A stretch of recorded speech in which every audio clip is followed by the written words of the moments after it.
All right. Thank you all for coming up tonight for this very important event that Toronto Forum on Cuba has organized. My name is Murtaza. I am a member of Toronto Forum on Cuba. As you all know, we're going to be talking about the changes in the socialist economy of Cuba, an update on the Cuban Five, who have been in U.S. jails. Believe me, my voice, I can get them out. No, never. To defend. On the Cuban Five, who are in the last year of their legal battle, who have been in jail in the United States since September 12, 1998. I will be very, very short, just in case. It was great people came and took us off from the table. For those friends who are from Georgia College studying social community work, we have some stuff about the Cuban social workers and what they have done. And this is about Cuba, in fact, but Cuban social workers helped folks in Venezuela how to save energy, and in Nicaragua. So this is something maybe you want to pick up from there and continue when you go to Cuba sometime in May, I believe. Then you could follow up on that. As well, the talk about the socialist economy of Cuba, where our honored guest, Jorge Sobron, Consul General of Cuba, will be updating us with presentations, audiovisual. We have tried to put on a CD since early last summer, where the talk in terms of changes to Cuba's socialist economy were announced, the meetings that have taken place so far and so forth. We have put them all in one CD so we could all just put it in there and read it, because honestly we are dead deep in terms of photocopying and all that, and apparently this one lasts longer in terms of the environment and so on and so forth. So please don't be shy, pick up the materials.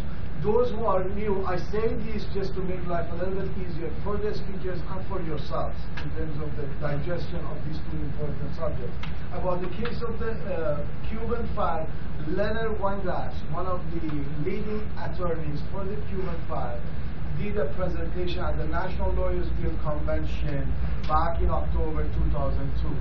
It's very simple and talks almost why the Cuban Five are in jail. It's very helpful and all that. It's yellow, you could see Leonard Weinglass. Of course, we have Danny Glover, the trial on the Cuban Five, and other materials on the Cuban Five. And Cuban Five, why is it important for Toronto Forum on Cuba and for the Cubans? This is a drawing by Antonio Guerrero, one of the Cuban Five, out of U.S. jails in solidarity with the Palestinians. Puentes contra muros, bridges against walls, and a compilation of poetry from Che Guevara, Rafael Cancel Miranda, one of the central leaders of the struggle for independence of Puerto Rico, Carlos Angulo. Here, and it's in English and it's in Spanish. Those who want to practice some of the Spanish, from Professor Keith Ellis, Antonio Guerrero himself, and so on and so forth. So please pick them up, help us out with the donations. And these are Fidel Castro's reflections on Iran, because we thought it's important when we look at the East, Middle East, and what is happening. Let's read what the Cuban historical leader says about that situation, plus many other materials. Please don't be shy, pick them up. And we have a sign-up sheet. If you are not on our sign-up sheets, we don't flood people with emails. Maximum if you send an email is one email you send once a week. It's an event or it's something very urgent. So without further ado, I'm going to pass it on to Honorable Consul General of Cuba, Jorge Sobron.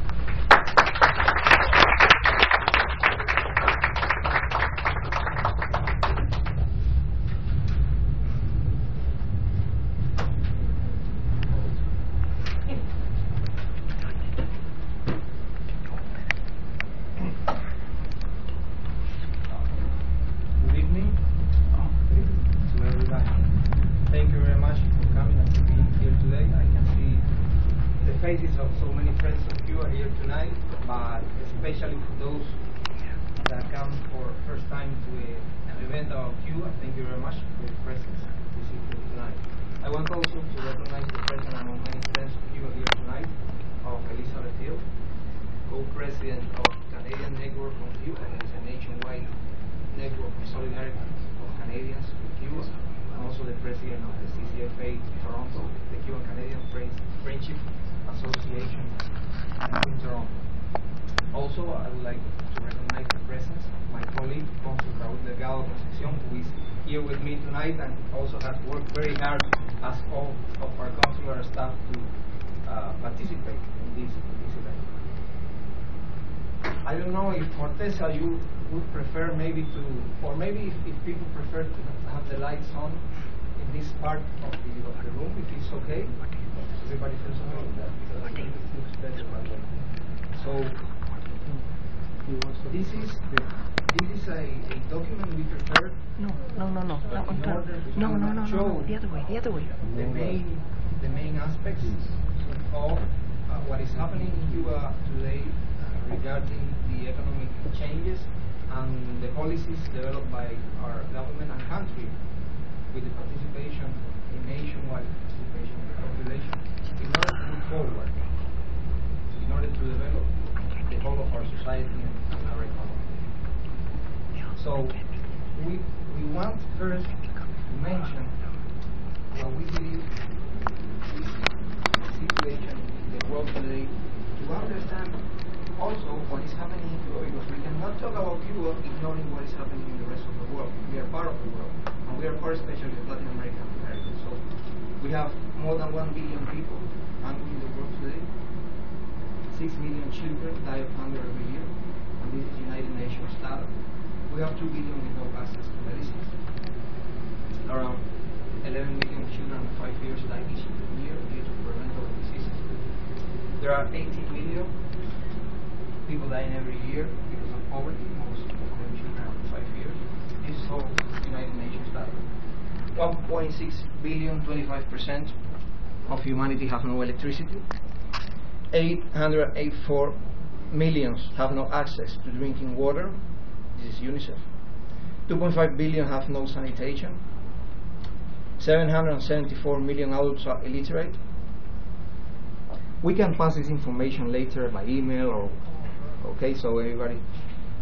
924 million people have no home or live in precarious ones. 280 million children work under slavery conditions in dangerous or degrading jobs. And in 2002, 25% of people have only around 1% of all world wealth, while 10% owns 71% of wealth. This is a sad reality, but it is not the reality of Cuba today.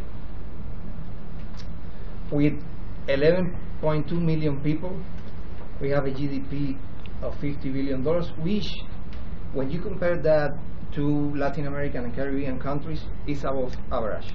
Of course, we cannot compare to Europe or the United States or Japan, but in our region, it is above average. Last year, we had 2% of increase in our GDP, and we expect 3% for this year. But the Cuban economy has grown every year since 1994. Some years 12%, some years 2%. We have a total trade exchange per year of $20 billion, where Canada ranks third after Venezuela and China, after the Bolivarian Republic of Venezuela and China. Main services and products that we offer to the world are, of course, tourism services. I'm sure everybody knows that almost 1 million Canadians travel to Cuba every year as visitors. But we also have huge amounts of nickel. We export medicines and especially vaccines to 60 countries. And we have, of course, traditional products such as tobacco, rum, and cigar, and sugar. We had an unemployment rate last year of 1.6%. Our life expectancy is 78 years. We have only 151 inhabitants per doctor. Our infant mortality rate is 4.7 per thousand live births or lower, which is better than the US and many developed countries, even developed countries. We have more than 2,500 cultural institutions, and we have won 182 medals at the Olympics since 1959. And I would like to add to that that in 50 years, Cuba has doubled from 12% to 28% the area of the country that is covered by forests. And this is because a huge effort, environmental effort by our country in order to produce that result. I could keep going on and on with facts about Cuba, but this situation is not a result of Cuba being in the Caribbean and having tropical sun and beautiful beaches. This is a result of a very hard work of all of the Cuban population for 5 decades. We have 12,000 schools where 3 million children and young people study. Women in Cuba are 66% of the technical and professional force and 43% of National Assembly members. We have diplomatic relations with 185 countries, and we have abroad more than 45,000 collaborators.